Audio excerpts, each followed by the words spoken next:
just let.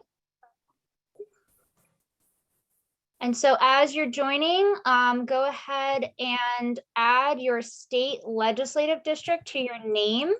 To do that, go to your video picture and you can see 3 dots. And when you click on that, it'll open a menu and you'll see the option to rename, and just go ahead and add your state legislative district to your name. And if you don't know, you can go to mdelect.net. Hopefully you do know. And we'll get started in just 1 more minute as we let people into the room.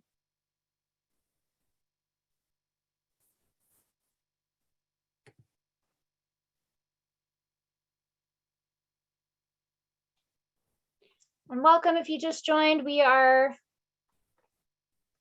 just getting started.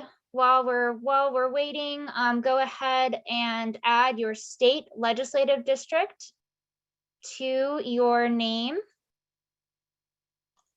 And if you don't know how to do that, just one more refresher. You can go over to hover over your Zoom picture, your picture on the camera, and you will find 3 dots in the corner in the upper right-hand corner.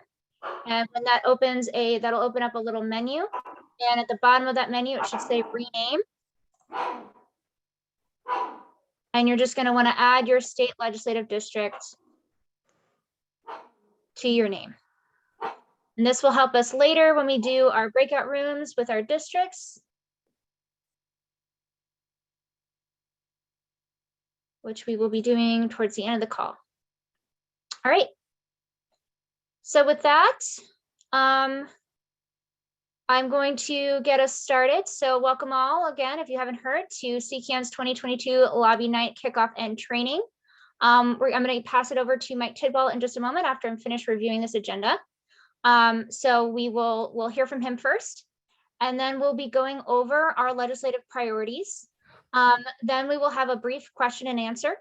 Then we will move on to a lobby skills review. So just getting you prepared for using best practices in your lobby meetings.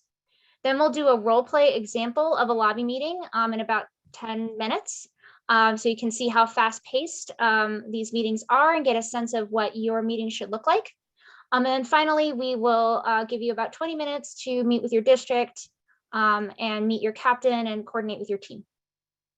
All right, so with that, go ahead and take it away, Mike. Thank you, Emily. And it's so great to be here with all of you tonight. It's great to see some new friends and some old friends and everyone together. You're going to get some great skills tonight. You're going to get really updated on the real inside scoop on Annapolis this year, a crucial year on climate, as you all know. But my job is just to explain why we lobby, why we do lobby training, why we do lobby night. And really, it's the power of us. It's the power of us together. I am a professional lobbyist. I am a registered lobbyist on Capitol Hill, Annapolis, and I lobby in Richmond. And I will tell you, when I'm talking to a legislator, just one-on-one, and they know I am a professional advocate, it's a really different conversation than when I have that same conversation with an elected official and there's even just one constituent in the room. If there's one constituent in the room while I'm talking to the same senator or the same delegate, the chemistry, the vibe in the room completely changes because you hold the power to what happens in terms of policy in Annapolis. And when there are 2 constituents in the room, it changes even more. And when we swarm Annapolis, that's when real social change happens, is when we go together and we really make it happen. But the power really is in you, the citizen activist. And, you know, many of you have heard me tell this story before, but every year we have a polar bear plunge on the Potomac River. I see some folks who went in the river on Saturday. We do it in January, February. And for those of you who have not lobbied before and maybe are a little bit nervous about learning and you're not sure whether you want to dip your toe in that political water, let me tell you, our polar bear plunge is an excellent example of the power of the group. because I tell people I am a cold water weenie. I hate cold weather. I hate cold water. I tiptoe down the steps of an outdoor pool in August. I'm one of those types. So if I was by myself on the banks of the freezing cold Potomac River, and some years we have to bust the ice and make a runway into the river. If I'm by myself, you could offer me $1 million to jump in the river. I'm not doing it. You could beat me with a 2x4. I am not going in the river. I'm surrounded by hundreds of people every year. It's amazing. And we videotape it. As many of you know, we videotape it and we count down every year on the Potomac, 10, 9, 8. We have people from age 8 to 80 last Saturday. And we keep counting down, videotaping the group, getting ready to go in, 3, 2, 1, 0. And when we hit 0, no one pauses, no one hits the brakes. Everyone goes right in the water. That is the power of the group, the ability to overcome incredible obstacles. So I want you to keep that in mind as you go through lobby training and as you lobby next week. You are the power. And if you're nervous and you're not sure and you're doing this for the first time, take comfort in this amazing group you're with and these amazing trainers. They're going to take care of you and you're going to experience what real social change is all about. So with that, I think I'm pitching it to Victoria. Is that right? Hello, everybody. For those of you who I don't know, my name is Victoria. I am the Maryland Director with Chesapeake Climate Action Network and Action Fund. I'm here today to, among other things, give a legislative priorities overview so you all can have a little bit more information, though I know many of you have been working really hard the last couple of weeks. But a little bit more information about what we're going to be talking about. So next slide, please.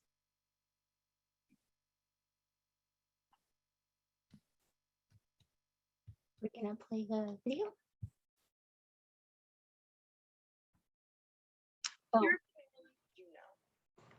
Oh, hold on one second. We need to make sure that we are sharing sound. There we go. We're a deep blue state. Now We rank high on education, income, and support for progressive issues, especially the environment. Here's the Maryland you probably don't know. On the biggest environmental issue, climate change, we've fallen far behind our neighboring states. Here's the good news.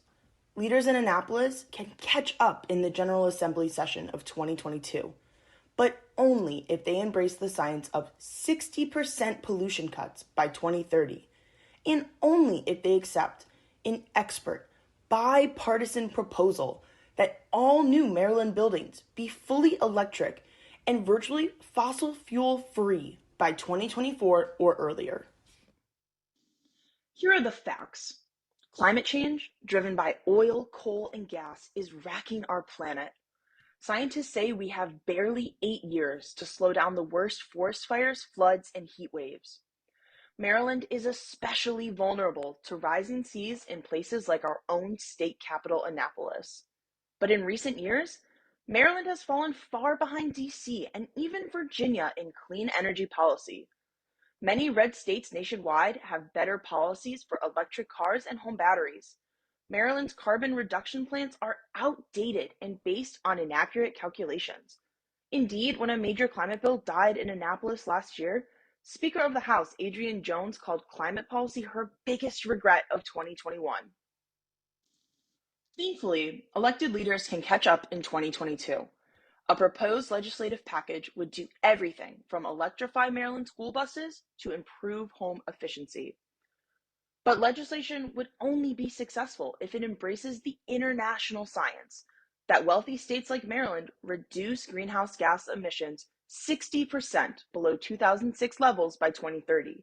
Our current policy of 40% cuts is much too weak. And the bill must mandate that all newly constructed buildings, starting as soon as 2023, use 100% electric systems for heating, cooling, and hot water. This is the recommendation of the prestigious Maryland Commission on Climate Change, a body led by Governor Larry Hogan's administration, a Republican.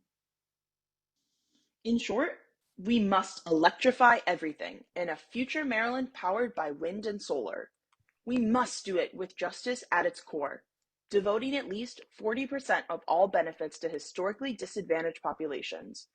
Black and brown communities have suffered the most from dirty energy and will be hit the hardest by climate change. It's time for the Maryland General Assembly to do the right thing. Cut emissions 60% and electrify new buildings. Voters want leaders who lead, not follow.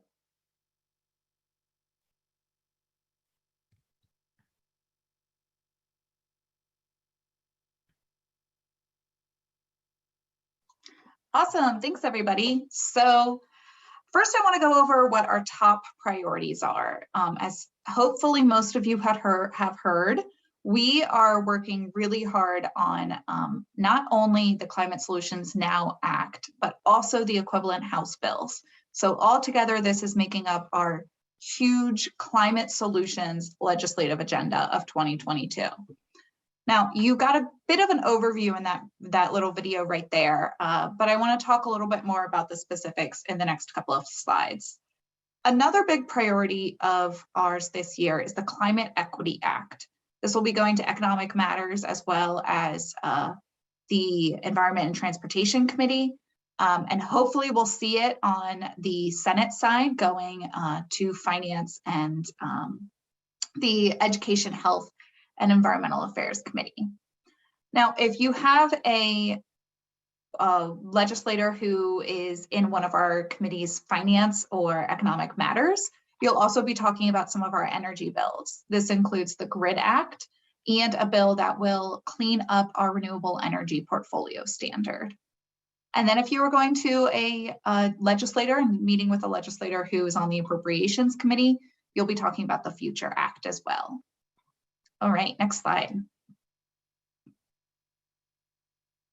So Climate Solutions Now Act. This is a big one. We have been working really hard, especially this week. You may have heard that we had our hearing on the Senate side on Tuesday. In fact, I know I saw a couple of you there. We also had a rally and a press conference at the beginning of the day. So similar to last year, a big central part of this bill is updating our Maryland emission reduction goals. So we have found out so much information in the last couple of years about what we need to do, not only as a state, but as a society globally to avoid a climate crisis. So we know that globally on average, we need to reach a 50% reduction of climate pollution. But what that really means is that states like Maryland and countries like the United States have to reduce more than that, because we know that we can't be depending on some of our smaller countries who don't have as high of emissions or who don't have the ability and capacity to transition to renewable energy sources. We need to make sure that we can make up the difference as a country that frankly is more responsible for a lot of the emissions that are causing this climate crisis. So as a state, we need to be reaching 60% reduction of climate pollution by 2030.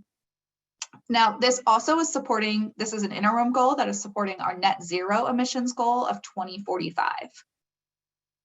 We also need to make sure, as we heard in that video, that we're investing our resources in overburdened communities.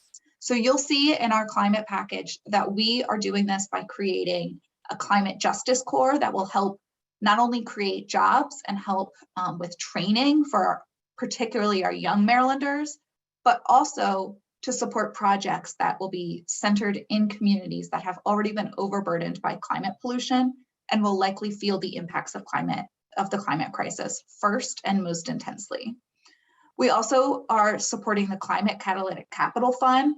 We've been calling this 3C or the C3 fund. This is another mechanism we're using to send and funnel resources into overburdened communities by making sure that things like a green bank or incentives and programs that can help with things like weatherization, retrofits for buildings, clean energy projects, all of that really important stuff for reducing emissions society-wide. We need to make sure that those projects are reaching our most impacted communities. And then overall, you'll see throughout this bill ways that we have included provisions to promote climate equity. This might be by ensuring that a percentage of funding goes to impacted communities, or studying the impacts of certain industries on overburdened communities. Now, a big new piece of this bill that we didn't have in it last year is a focus on reduction of emissions in buildings. And what we heard in that video is really important. We did, and by we, I mean the climate community, as well as some people outside of the climate community who, in fact, even polluters were part of this study. We had the Maryland Commission on Climate Change worked in the interim to study what do we really need to do with our buildings to make sure that we can get to a net zero in the near future. And what they've come out with in late 2021 in November was a building energy transition plan that not only included building emissions performance standards or building energy performance standards, but also an all electric energy code for, in fact, there were many different versions of this, but what has made it into the bill is an all electric energy code that focuses on water and space heating. So this has been vetted not only by people in our community, the people who are working really hard for climate change, but also some of the people who are working in utilities have actually voted for this plan. And we need to make sure that we remind them of that as they remind committee members that this might be a little difficult for them. We need to make sure that we remember that they voted for the plan as well. So the Building Energy Transition Plan also included a recommendation for a task force that could help us figure out exactly how to implement some of those changes. One really important piece of this is finding out how to finance and help support the transition of existing buildings. So we know that it's important to stop the implementation of new fossil fuel infrastructure, but it's also important to make sure that our existing buildings are cutting emissions and getting off of fossil fuels. So the last piece that is also included in this year, which I'm not going to spend a ton of time on because is very similar to the provisions that were in last year's bill, is the electrification of our state vehicles and school buses. We know that we need to be leading by example. We need to get our vehicles off of fossil fuels and decarbonize our transportation sector. A really important part of that is going to be things like school buses that not only are emitting higher levels of emissions, but are also driving through communities and impacting children more. And those children are also more vulnerable to things like asthma. And if you think about it, a 5-year-old is kind of right at the level of a tailpipe of a school bus. So it's important that we reduce those emissions and lead by example as a state. Next slide, please. So the Climate Equity Act, I spoke a little bit about this before, but what's really important about this bill is that it's going to ensure that state agencies are considering not only climate, but also equity and labor in the decision-making processes that they're doing at all state agencies. So you'll see in our talking points that there is a really well laid out process of how to do this, using the tools we already have at hand, using definitions that we're creating in the bill to make sure that as we are making really important decisions like siting of new projects or permitting, all of those really important things that our state agencies do, that we're considering the climate impacts such as greenhouse gas emissions, as well as how it will impact communities differently based on socioeconomic demographics. So I'm seeing a couple questions in the chat about Climate Solutions Now and how it translates to the House. So Emily, can we go back to that slide and I'll answer a couple of those questions. Sorry to go off script.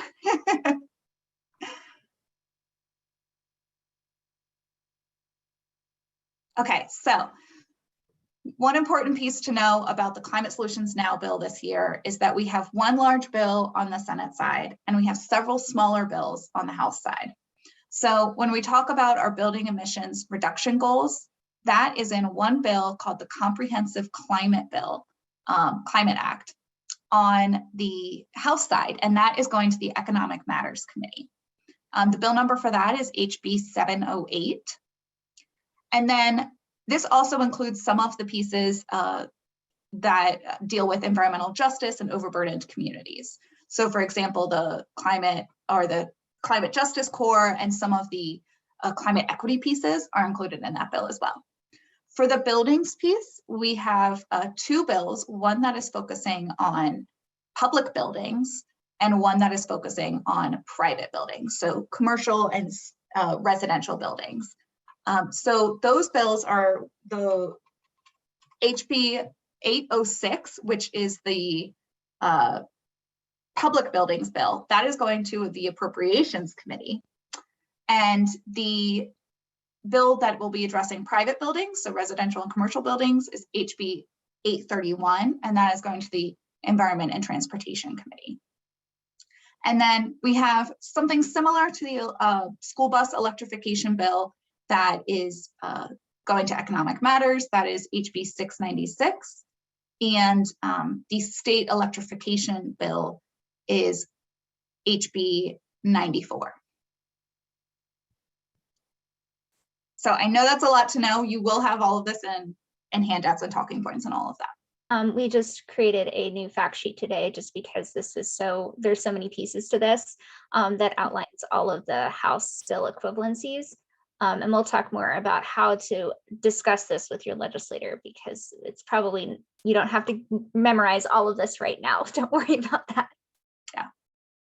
All right, next slide. So as I said at the beginning, our 2 big bills that we'll be focusing on in all of our meetings will be the Climate Solutions Now and the bills that accompany it or reflect it on the other in the House, and the Climate Equity Act. So those are the 2 bills that we'll be focusing the most on. And then the others will depend on what committee you're in. So the GRID Act, which is a bill that that was just heard also this week on Tuesday in the Senate Finance Committee, and was heard a couple of weeks ago in House Economic Matters. This bill is going to be really important to support all of the other work that we're doing. Basically, what's going on right now is we are working on increasing the infrastructure and the resilience of our energy grid. That is already happening. But right now, it's being controlled only by the Public Service Commission and the public utilities. And so what we need to do is make sure that clean energy advocates, community members, low and moderate income community members and energy users, as well as all of the industries that are going to be impacted by a well-working and future-oriented grid, also have a voice in this distribution planning process. So everything we're doing, whether it's electrifying our transportation sector, or decarbonizing our buildings, or deploying new renewable energy, is all going to depend on not only a good grid, but a grid that is built to work with clean energy goals.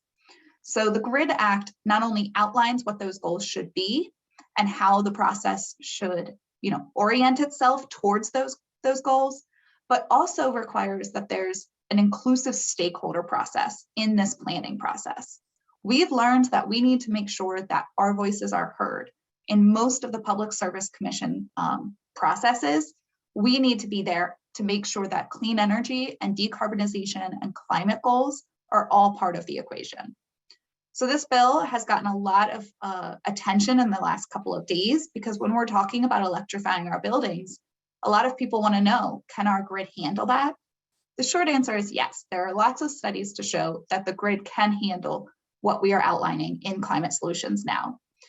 But the longer answer is the grid's going to need a lot more investment for everything else we need to do to completely decarbonize and reach net zero by 2045. And if we don't start planning now, and if we don't have our voices included in that planning, we can't be sure that that's going to happen. Another bill that you will be talking about if you are in our meeting with someone in Economic Matters or Senate Finance is an RPS bill. So this is, I believe, HB 11. It does not have a Senate cross file, but it's very possible that provisions of it may be included in other bills.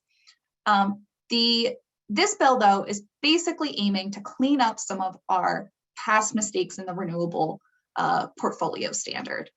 As many of you know, we have a great clean energy goal, but what that really is implemented as is a renewable energy goal that includes some really dirty energy sources. I see in the chat, Grid Act is HB 88. Great memory, whoever that. Cheryl, yeah.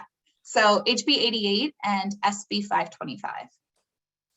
So this bill is basically the HB 11, which is the RPS cleanup bill, is really trying to take out all of those dirty energy sources out of our portfolio standard. So we're not subsidizing and giving clean energy credits to dirty energy sources. And last but certainly not least is the Future Act. And this one we saw last year and it had some great momentum. We're really excited to support it this year. This one is in line and dovetailing with a lot of the work that we're doing in climate solutions now by requiring and helping lay out a plan for public universities to reach net zero. Not only does this help, again, lead by example for public universities, but it also has some provisions that will help support environmental justice goals, which is really important, especially at public universities, where we want to make sure we're supporting our students and showing how to be good stewards of the environment. All right, next slide. So this chart is trying to outline all of the busy work we're doing right here and everything we're trying to fit into these meetings. As we talked about earlier, our biggest priorities here are climate solutions and Climate Equity Act. But if you are in one of these, if you are in a meeting with a member who is in one of these committees, you'll also touch on some of those other bills that are a priority for us. All right. Any questions? I don't know if my sound is on, but that was way too much. And I mean, my head's swimming. I have no idea overall what you're talking about. I mean, more than a very general sort of a thing. We needed to have these in front of us like before this, and I'm trying to download them as fast as I can, and you can't go back and forth on the website. You have to go back to the very beginning of the website. So, right. Hi, Tanya. Thank you for your question. I think that what we want to talk about next is really how to talk about these in meetings so that it doesn't sound so overwhelming. We're going to keep our expectations for these grassroots meetings are just to keep things pretty top line and make sure that we communicate why we care about these issues, why we care about climate change. The unique thing that we are bringing to, as Mike mentioned, when we visit legislators as constituents, is that we're showing that we are paying attention to climate change and that we want to see serious progress. Not that we are experts on the bill. Honestly, we want you to, be familiar with the top lines. You're going to break out when you break out into your groups, kind of who is going to talk about what. And we've tried to break this down in a talking points document for you as well to make it as simple as possible. And we're going over it right now just to try to break it down a little bit. So if it's seeming like a lot right now, just remember you don't have to go in being an absolute expert on everything, and that is not what your legislator expects. That's not what we expect, and that's also not really the value add that constituent meetings bring. Constituent meetings are really about communicating the story of the climate movement. So if you're feeling that way, if Tanya is speaking for you as well, thanks for sticking it out, and we promise this will, you don't have to be an expert on all of these points.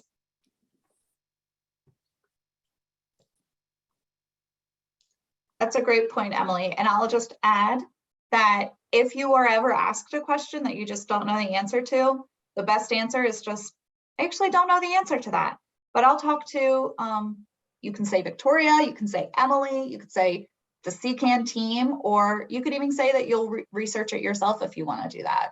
But we definitely don't expect people to know all of this in those meetings. Mm-hmm. And we do have as several have mentioned, a one-stop shop with all of the fact sheets and everything that you would need to make sure you have as many answers at your fingertips as possible. I see two other people with hands raised. I'm gonna do, we'll take 3 more questions. So I see, Mark, go ahead. I lobbied for the Sierra Club earlier in District 28, and they all know what the Sierra Club is.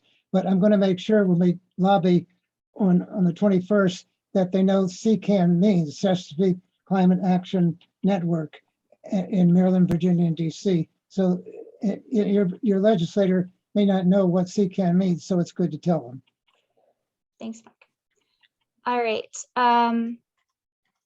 I see, we'll try to take some more questions in 3. Okay, Bethany, go ahead. I just wanted to also speak to the person who was a little bit overwhelmed by all the bills. I just did my first virtual lobby night with Sierra Club as well, and it went very smoothly, and you do not need to know all the facts. And I think it was also helpful in our group. We divided up the bills in our group so that you only kind of had to be a semi-expert on one bill. And another thing that I did was I brought a picture of my 3 children to personalize it and let my legislators know why these issues were important to me as a mother. And I think that it went very smoothly, and it's more bringing your person as their constituent to the meeting, not being, a scientist or an expert from my experience, at least. So just wanted to mention that. I think that's exactly right, Bethany. Thank you so much for your contribution there. All right. I love the use of a prop. That's awesome. Yeah. Great job. Thank you. Okay, so Elise, and then we'll answer Donna's question. And then I think we'll move on. Go ahead, Elise. Okay, so it's sort of 2-part. One's not really a question, more a statement. We're sending out to people in our organization, which is Chesapeake Physicians for Social Responsibility, to contact legislators about climate solutions now, but wrestling with how you deal with the fact of the House bills. And so one of my questions in terms of the lobby night is, some of the meetings are with senators and some of the meetings are with delegates on the House side. So how do you handle that? Do we just talk about climate solutions now with the senators and the other bills with the delegates? Or, it's difficult with basically 2 sort of, one's a combo bill and the others are individual bills. Yeah, absolutely. Do you want me to take this one, Emily? Go ahead. Okay. So if you have a meeting with multiple of your representatives at once, so you're trying to talk to both of them, I would talk very high level. So talk about, maybe if you get a chance to look at our handouts about climate solutions now and the climate solutions package, maybe you could pick out some of your favorite things and talk about that and just focus high level. If you are meeting with a senator, it's probably best to focus on climate solutions now, the Senate bill. This is particularly important because we haven't reached crossover. So most senators are not even thinking about what's going on across the street, other than thinking, are they going to pass my bill? Is that going to make it back over to the governor's house once we get it across the street? If you're on the House side, it might be advantageous to think only about, again, big picture, and then what committee your member is on. So if you have a member who is on the Appropriations Committee, talk about climate solutions in a big picture way, and then focus on the fact that you'll be hearing part of climate solutions in your committee because it's addressing state-owned buildings. And that goes to the Appropriations Committee. And that's one way you could really center how this will immediately be in front of on their desk, in front of their eyes. Does that help? Yeah, and just as I said, we're sending out a blast email to people in our organization to contact their representatives. So I guess the question is, do they do the same sort of thing? Mostly talk. It becomes more confusing having to talk, or Yeah, Yeah. and one way you could also talk about it is keeping it high level and talking about how both sides of the chamber, both chambers have provisions in their package of bills that increase our emissions reduction goals, and that's crucially important. Reduce the emissions in our buildings, also crucially important, and center environmental justice.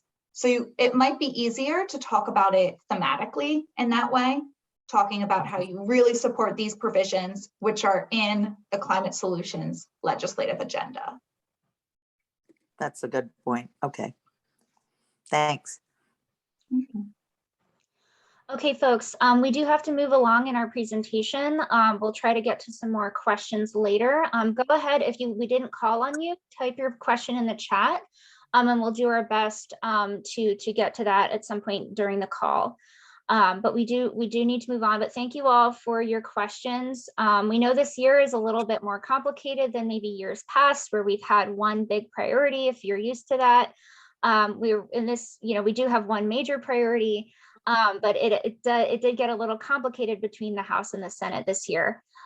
So we really appreciate you sticking that out. And I think, yeah, our goal here is to focus on results. What do we want to see? We want to see a safe climate future for our children, right? And that's what this is in service of. So we want to focus on that goal. And please make sure to utilize all of the resources we have where we're really trying to break this down for you. Okay, so with that, if you came off mute, please remember to remute yourself. And we're going to talk now about just some general lobbying skills. So this is something that you can apply to any lobby meeting that you might have. And we really hope that you're able to use all of these upcoming tips in your meetings on Monday.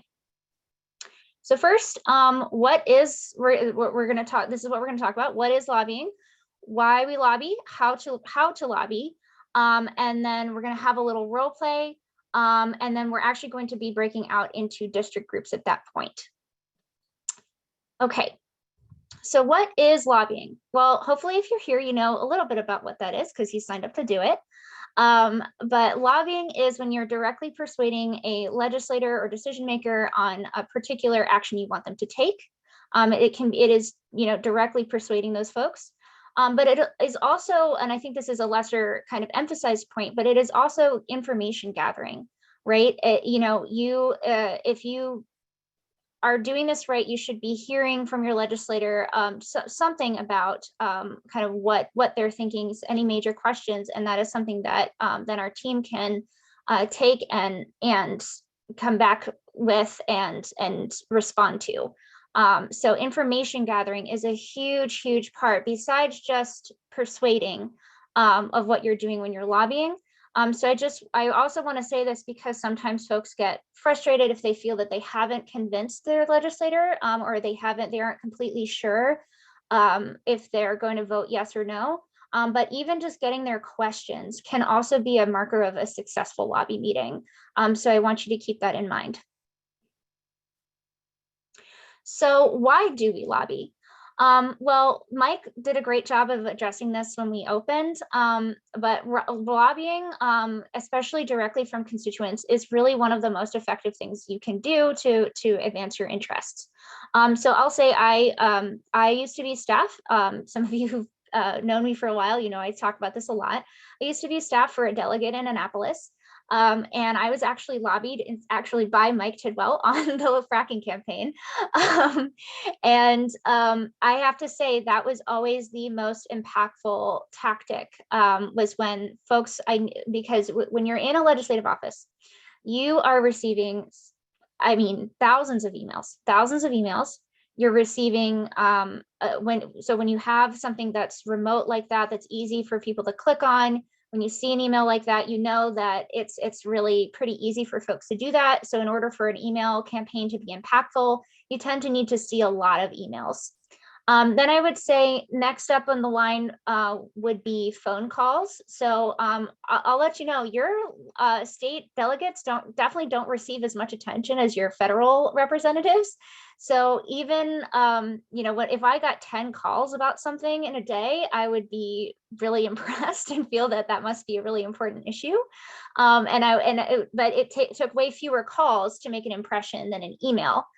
And then finally, if we actually had folks visit, that really did show to me and to our office that these are folks that really care. They're willing to take time out of their day, even if, again, they're not exact experts on the bill. They're just showing us that this is important. And so I can't really emphasize enough how impactful it is when you actually visit your legislator. I also want to talk just briefly about what goals you might have when it comes to lobbying. So oftentimes when we're lobbying, we're trying to move people up just one tier of support. So when we're talking to somebody who's completely opposed, our goal isn't necessarily to convert them to a supporter, but at least neutralize their opposition. We had an amazing story from the fracking campaign, actually from my mentor, Buck Harper, who was able to schedule a lobby meeting with a particularly opposed legislator who had actually been lobbying against the fracking ban. And she was able to have a lobby meeting with nearly 70 of his constituents. It was more like a mini rally, mini town hall. And so he had to kind of be put on the spot and answer to those constituents. And he was still fundamentally opposed to the bill, but after the meeting, he pulled Brooke aside and said, listen, I don't like this bill, but I'm going to get out of your way. And so that might be your success here. Now, of course, if you have somebody neutral, you can move them up to be a supporter, right? That is your goal, you want to try to really connect with them emotionally, show them why this is important to you. If you think that that's possible with your delegate, go for that. And then finally, many of you will probably meet with legislators who are really progressive, especially if you are an active voter and you work hard to elect progressive delegates. I hope that's true for you. In that case, you really want to be thinking about how can they take it to the next level? Can I ask them to set up a meeting with their colleagues on the committee that they're on? Can I ask them to, really advocate for this bill with leadership? You want to ask them to take it to the next level. So just be mindful of your goal when you're having these meetings, and don't think that just adjust your expectations and make sure that you realize how all of these things are useful. Okay, so what makes a successful lobby visit? If you are being a successful lobbyist, you're going to be personable, patient, and sharp. And sharp here includes admitting uncertainty. As Victoria said before, if you don't know the answer to the question, it's a really good idea to just say, I don't have the answer to that question at my fingertips, but I can look to get you that information. This is so much better than making something up. Please don't do that. What we'd definitely rather you do is just admit uncertainty, but definitely be, personable and very patient as you receive the information from your legislator. That's the next thing. You're always gathering information. You want to make sure that you are taking notes, that you are asking questions, and you want to try to talk about half of the time, and make sure that there's room for your legislator to respond. A good lobbyist is also really good at prioritizing. So these meetings will go faster than you realize. That's another reason we were saying before that, there really isn't going to be time for you to get too deep into the weeds when it comes to these bills, because these meetings tend to go really, really fast. So what you want to do is just make sure that you are prioritizing your time. And that means making sure that the most poignant points get across, that those emotional stories get across, and that you're leaving, you feel that you really used your time well. That also means being good at a 20-second elevator pitch. You want to be able to explain these bills really top level in 20 seconds of just what it is and why it's important. If you start getting lost in the details, first of all, your legislators' eyes might glaze over. Second of all, you're again not really prioritizing your time well. I think we're emphasizing the fact that you really don't have a lot of time. You really want to make sure you're keeping track of your time in the meeting. That's actually something when we go through our worksheet of how to, plan for your meeting. You're always going to want to make sure that you have somebody who is actually keeping time in your meeting and is signaling this is easy, in at least on Zoom, everybody can see the clock in their corner. But especially if you're ever lobbying in person, which hopefully we will be doing again soon, you want to make sure that you have somebody who can, signal to others and have a watch and keep things moving along. And then finally, a good lobbyist is always asking why, not just taking no for an answer.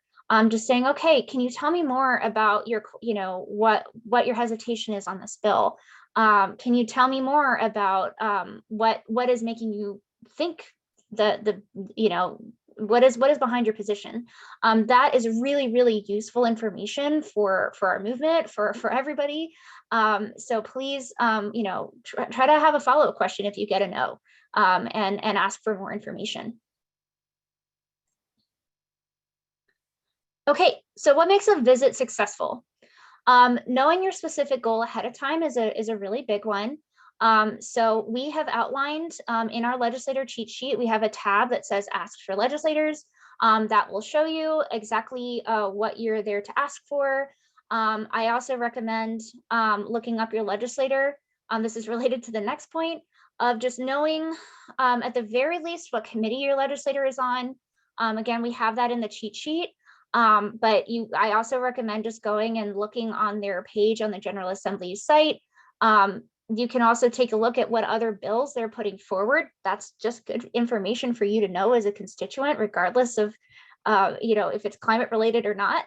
And you want to make sure that, if you can look up, have they been in the news recently? Have they, what kind of issues do they care about? That can really help you to connect with your legislator and make an argument that they're going to listen to. You want to come with compelling facts and stories. So you're looking for, we're looking for are those facts that really stick with you, those facts that really to illustrate a picture. And in the same vein of illustrating a picture, you want to have stories, right? You want to talk about why this is important to you. I often, some of you who've met me before or heard me speak before know that a really impactful memory for me is when I was in 4th grade and I was in Hurricane Isabella in Baltimore, a city where I grew up. And I watched my neighbors wading through waist-high dirty harbor water as a result of a tropical storm. And that image is really impactful for me. And I think it's really impactful for everybody who hears it, because you can really put yourself in my shoes. So you want to, if you have stories like that, definitely be forthcoming with that, and talk to your district captain about maybe having a slightly longer intro and being able to express why climate change is important to you. That really makes an impression on your legislator. That really goes into also building the relationship. Taking those moments to connect, talking about why you're there personally, even if you know that they have kids, talking about that, talking about how important this is for our future. Take some time because their time is limited, but they still are human beings and they connect in that way as well. You want to make sure you have a very clear ask that you get to before you wrap up your meeting. We've, like I said, outlined that for you in our legislator cheat sheet. You really want to make sure that you are asking them very clearly what their plan is to support this legislation, either voting it out of committee, voting for it on the floor, or at the very least asking them directly and hearing exactly what their stance is. You want to have a follow-up plan. This applies virtually and also in person as well. You want to make sure that anything that you're hearing that needs to be followed up with is documented, that somebody is going to email that out. or, make sure the form is submitted in this case, and make sure that you have a plan to get that information back to them. In this case, you have CCAN supporting you, but in other cases, you might need to make that plan yourself. And also always having a good leave behind. We have drafted a sample email for your district captain to send to your legislator, which you'll be included on after your meeting. But in person, this would also mean making sure you have a good fact sheet and something for them to refer back to. I have to say, as somebody who is legislative staff, this is so essential for being able to understand what's going on with the bill. And again, if you're lobbying with CCAN, we're going to provide this, but it's something you want to take into any meeting that you might schedule. Just some quick potential pitfalls. So first of all, losing your temper. You really don't want to do that. I know it can be really frustrating to hear from some of your legislators that they're not supporting something that feels really obvious to you. I promise you're not doing yourself any favors by losing your temper. It's not about tone policing here. It's really just about making sure your views are as well represented as possible. But yeah, it can be really tough. So I hear you, I support you. Just really do your best to be the bigger person and stay calm. So not knowing a lot about your target, not knowing if they are going to vote for it in committee or on the floor. Again, we've done our best to make that clear, but also you should check yourself and make sure you're a little bit about your target, and if they've supported other bills. We've given you some background, but it's always good to read for yourself. Not losing track of time or prioritizing. This is pretty self-explanatory, but these meetings are short. That also goes along with having too many facts or statistics that are just kind of going to have, you're not connecting in the way that is the most effective. Not personalizing in any way about what, like if you're just, again, reading off facts, you're not telling a story. You're not making it clear why you as a constituent care about this personally. Not asking funny questions or not coming away with a legislator's position is it sounds obvious, but it can happen to you. You want to make sure that comes along with prioritizing, but making sure you do your best to ask them very directly what their position is. And that goes along with just not having a plan to make that ask. Okay. So I'm going to pause just to see quickly how our questions are looking, but then we will be going into our role play example. We're actually just a little bit early, so this is good. So we have already, as a team at CCAN, planned to do this role play. So we have met ahead of time and assigned to each of us what bill we're going to be talking about. So that is something that you are going to be doing in your breakout rooms with our sample meeting agenda after we've finished up our role play. But just know that we're not ad-libbing it. We have planned who is going to say what. So in this case, Victoria is going to be our pretend district captain. I'm actually going to pretend to be the legislator. I'm going to pretend to be Delegate Talmadge Branch from District 45. Who is on the Economic Matters Committee. So you're going to hear references to that. So Victoria is going to be our pretend district captain. Then Mustafa is going to talk about the Climate Equity Act. Monica is going to talk about the Reclaim Renewable Energy Act. And then Devontae is going to talk about the Grid Act. So we did decide that in advance. And we also decided that Monica would take notes. So that's our plan A right now, is that we're going to do that. But you might see the legislator, maybe go off script or not. So we will be doing our best to give you a realistic example of what those meetings are. So Let me just make sure I can see all. Wait, why don't you stop sharing screens while we do that? Would Yeah, that be I'm okay? gonna do that. Oops, Okay, stop. There we go. All right. So let me make sure I see my team. All right, Monica, are you still on? There you are. Okay. Yes, I'm here. All right, team, come on off mute. Okay. And all right, so you are going to be meeting once I'm going to go off of camera. When I come back on camera, I will have transformed into Delegate Talmadge Branch from District 45. You will find out how much time you have, and we will go from there. All right. Can everybody who's participating in that just give me a thumbs up that you're ready? I'm just having a hard time finding everyone. Okay, Mustafa, are you still on the call? There you are. Okay. All right. I'm going to go off camera now. I will see you when I am Talmadge Branch.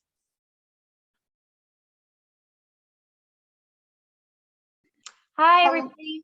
Hello, Delegate Branch. How are you doing today? I'm doing just fine. Thank you so much for meeting with me. How are we all doing today? Good. Thank you so much for taking the time to meet with us. I know you have an incredibly busy schedule, so before we get started, I just wanted to check how much time we have with you today. So I'm gonna have to hop off the call around, I can go to around 8:05, maybe 8:06, but then I'm gonna have to hop off to prepare for my next meeting. Awesome. Thank you so much. So, as you know, I'm Victoria Venable. I am the Maryland Director with Chesapeake Climate Action Network, and I'm actually a constituent of yours. I live on Sinclair Avenue, and I voted for you last election. I'm really excited to get a chance to meet with you tonight. And then I also have some of my neighbors and some of your other constituents here. So let's go ahead and get started with some introductions. Monica, do you want to start? Sure. Hi, Delegate. It's so good to be here. I am actually your constituent. I live next door to Victoria, and I also voted for you. And I'm very excited to talk to you today about issues that are near and dear to my heart, really important. So thank you for giving us this time. And I will pass it to Devante. Hi, Delegate Branch. It's good to be here with you tonight. I'm also one of your constituents. I'm a neighbor of Monica and Victoria's, and I voted for you as well. I'm very excited to be here to talk to you about some issues that are near and dear to my heart. So it's good to be here. Thank you. And I will pass it off to Mustafa.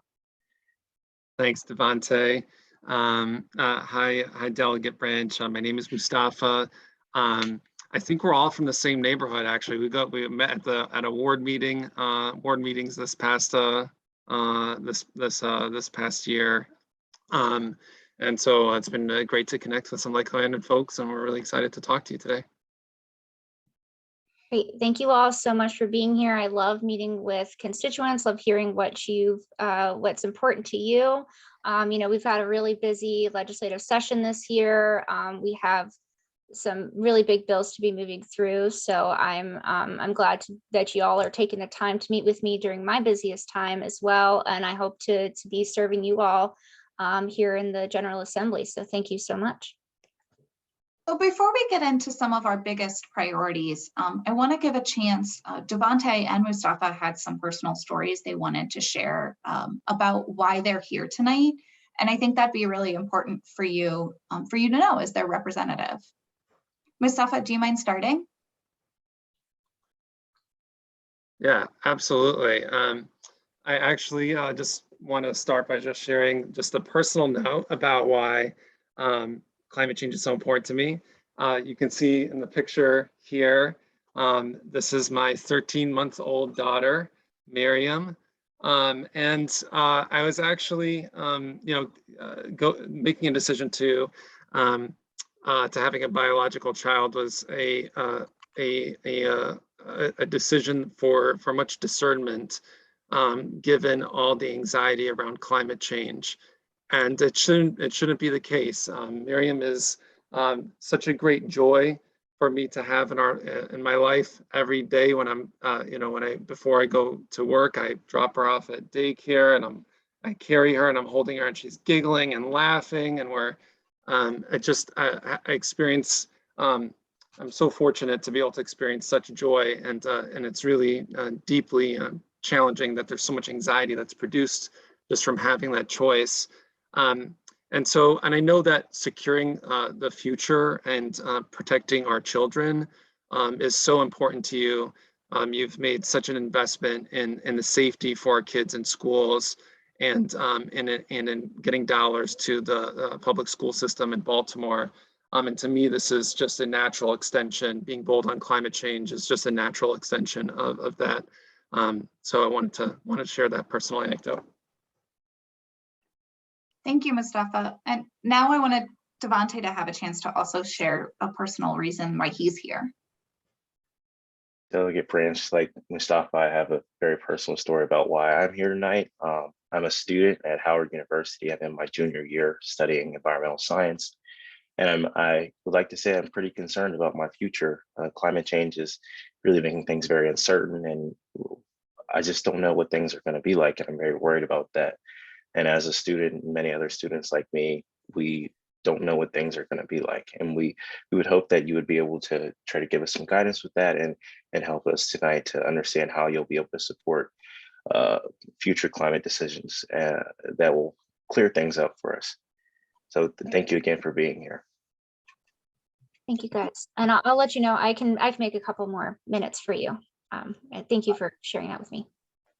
Thank you so much. Thank you so much for making some time for us. I really appreciate that. We're going to try to get through some of our top priorities as efficiently as possible. First, starting with the Climate Solutions Now bill and the bills that accompany it in the House. I'd like to thank you first for supporting the 2021 version of this bill. You voted on it in committee, and we really appreciate that. There's been a couple of changes this year, including a larger focus on the building sections, and ensuring that as we're moving forward, we're using the best science possible. And that includes some of the recommendations that came from the Maryland Commission on Climate Change. And so I want to focus, just for time's sake, on the policies that you'll be voting on in your committee. On economic matters, you'll see HB 708, which is the Comprehensive Climate Act. And this bill, once again, is addressing our emissions reduction goals.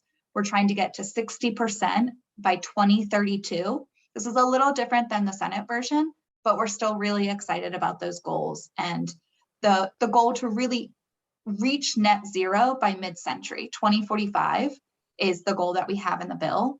And there are also some other provisions, including a focus on climate justice and climate impacts on overburdened communities, not only making sure that the projects that we do to reduce emissions are reaching those communities, but also that the funding that accompanies them are prioritized in those communities. And I know that's something that's really important to you. Wanted to make sure we touched on that. We also have some other bills that are going to be reaching your committee. But before we touch on that, I wanted to also talk about a bill that ECM is the secondary committee on, which is the Climate Equity Act. This bill also is a major priority for our environmental justice communities. And so I'm going to hand it over to Mustafa, who's ready to talk about that. Absolutely. Thanks, Victoria. So, Delegate Branch, as they say, a rising tide lifts all boats. And so if we're going to address climate change and increase our chances at a livable future for generations to come, then we must create policy and build infrastructure in communities that most benefit BIPOC and low income and limited English proficient communities. And that really speaks to our community in East Baltimore. And so we know that these communities are significantly disproportionately burdened by environmental hazards. So these include exposures to air and waterways and landscapes. And although it's just outside the district, I do want to point to the Wheel Labrador incinerator that's in Baltimore. people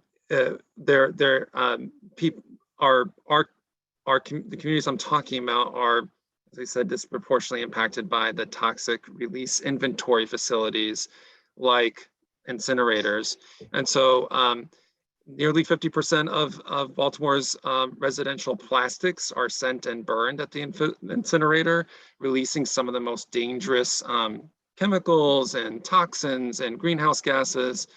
And the additional challenge here, as you may be aware from the past couple of years, that from 2 years ago, that the local government had negotiations with the incineration company to extend the contract for another 10 years.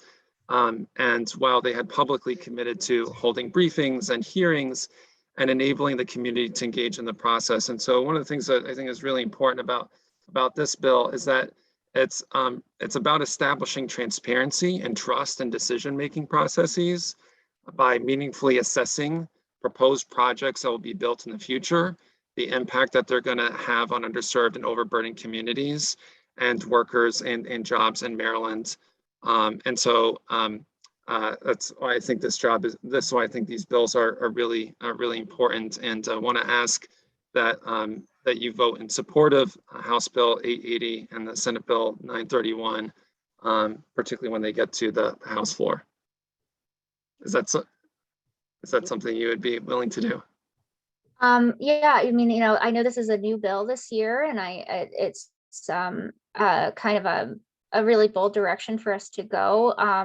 I have to say I'm 100% in support of it in terms of what the intentions are here. I think it's a good bill.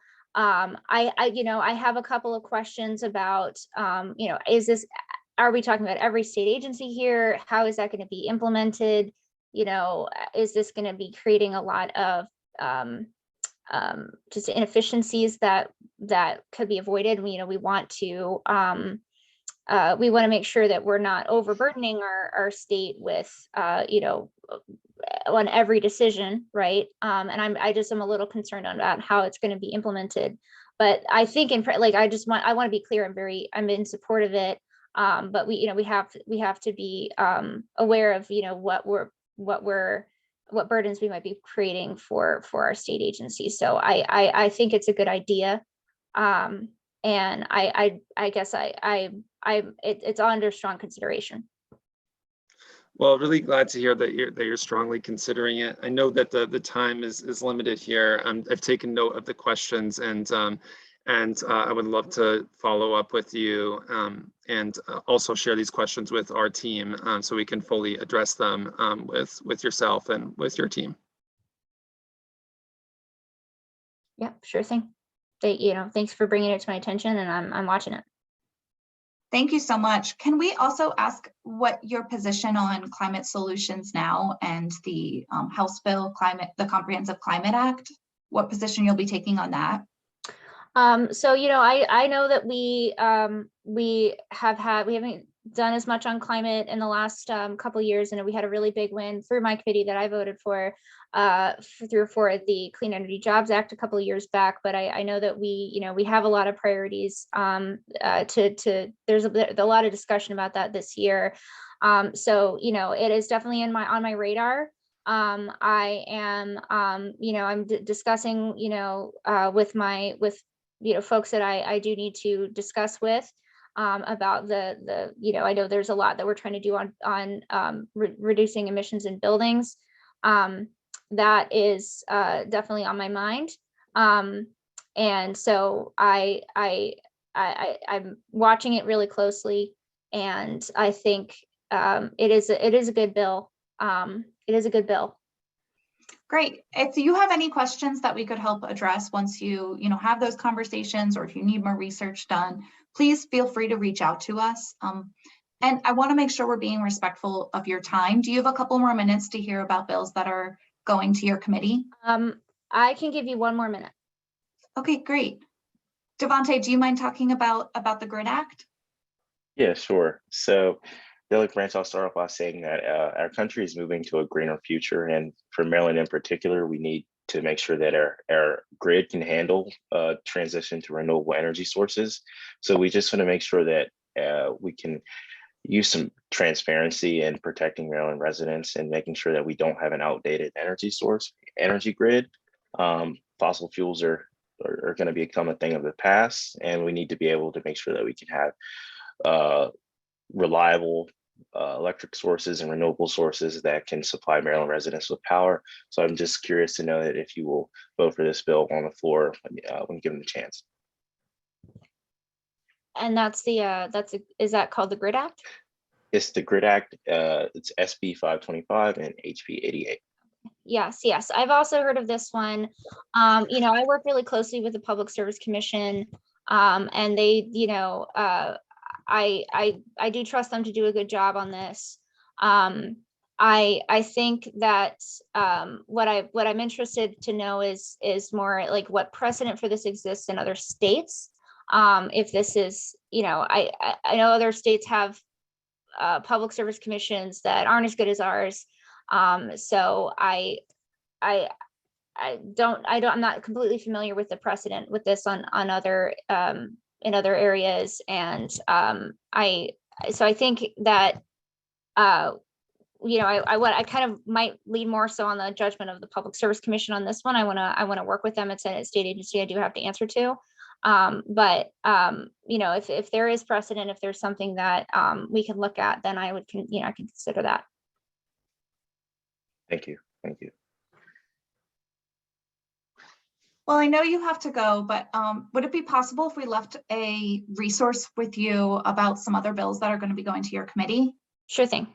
Yeah, send anything you want to send to my office. Really happy to look it over, and you know, appreciate your time tonight, folks. I do have to go, but I thank you so much for meeting with me, and yeah, I'll take a look at all of that.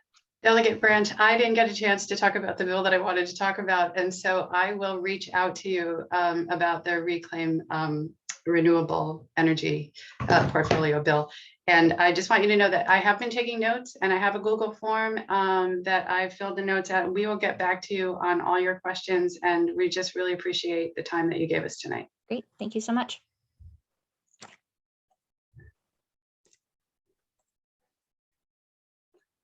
All right, hi everybody. I'm back. Welcome back, Emily. Wow. You guys have never seen me and Talmadge Branch in the same room, have you? So we just did our best to be as realistic as possible. So as you can see, you know, you need to keep it top line. Every time we do these role plays, I always do my best to give, as when I'm the legislator, the vaguest answers that I possibly can. So I don't think I directly said if I would be voting on any of those bills. And that is, again, pretty realistic to what you're going to find, unless you're talking to somebody who's really supportive, and they will definitely tell you that they are voting for it, or they're really opposed, and they're not, you know, they're not worried about your vote. Then that's kind of when you get the more direct answers. But in this case, the legislators don't often want to tell you that they're not going to vote for your favorite bill. So I was being as vague as I could be, and I Victoria, that's pretty realistic, right? That was more information than I would have gotten out of him. Right. Yeah. And they'll tend to also play off of, oh, I'm going to see what the committee chair says. I'm going to see what these other state agencies that I have to work with say. That is very typical. So just do your best. I think everybody in the meeting did a great job at trying to ask me directly and get we got some information that we can follow up with. So we went a little bit over time in the role play. Honestly, you'll probably have more than 10 minutes with your legislator. We are also finding that in virtual meetings, people are a little bit more flexible because they don't have to physically run over places. So I think that's probably realistic to how much time you'll get. You might get a little bit more, a little bit less. Okay. So our goal now is to move into our breakout rooms. And so we are a little bit behind. You might, we will, I think, leave the Zoom open longer than 8:30, just in case you are still talking. So now our so Austin is gonna open up the breakout rooms.